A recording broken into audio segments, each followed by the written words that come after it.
Yeah.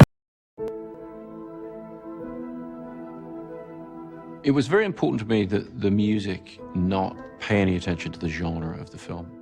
What I wanted to do was to engage Hans in a very pure creative process.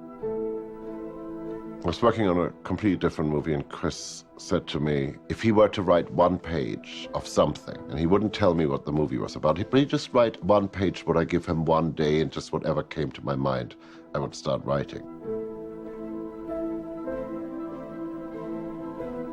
What I wrote for Hans to get him started was some dialogue that I'd written for the film mixed with some ideas behind the film without any indications as to genre or scale, just to free him up from that. This is, of course, where Chris gets tricky, really about a father and his relationship to his son. It's only later on that I found out that the son wasn't a son at all, it was a daughter. I sat down and I wrote this piece really about what it feels like to be a father and what it feels like to have a son, and I was writing about my son. When he played me the piece of music which became the basis for the entire score, I thought it was absolutely perfect and captured the emotional qualities of the film that I wanted. And it was at that point that I told him that it was actually a large-scale science fiction film. I hadn't given him any clues about that. You know, it's not an action film, it's not Batman, it just isn't any of those things. I think what that did for him was it set him very firmly in a direction relating to the heart of the film.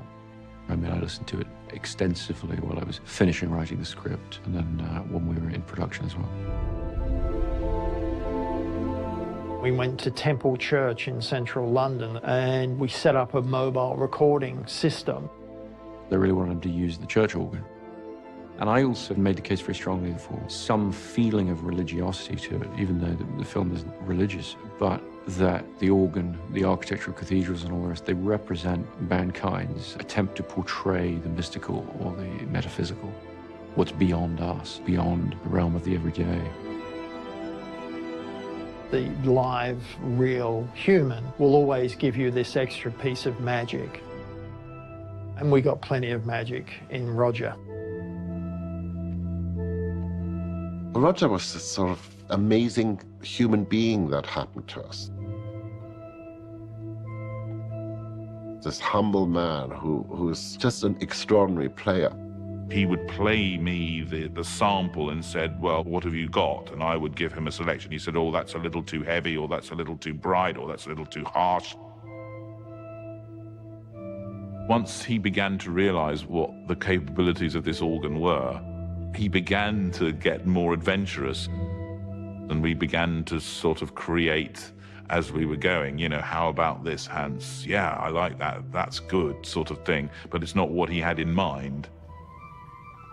The organ really is a huge, complicated synthesizer.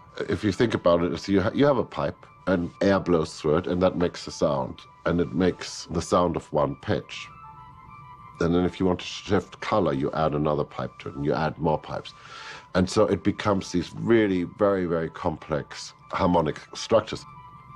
And there was this endless discovery going on for both Chris and me, you know, where Roger would take us through all these different voicings and all these different colors. You can even go a little darker. Actually, then we should go for this sound. There's something very human about it because it can only make a sound with air, and it needs to breathe. And on each note, you hear the breath. You hear the exhale. You feel a human presence in every sound. And I think that was very important to keeping the film about not just the space that we're looking at, but the people in that space. There's an intimacy as well as massive scale. Sometimes within a few bars, there's that shift.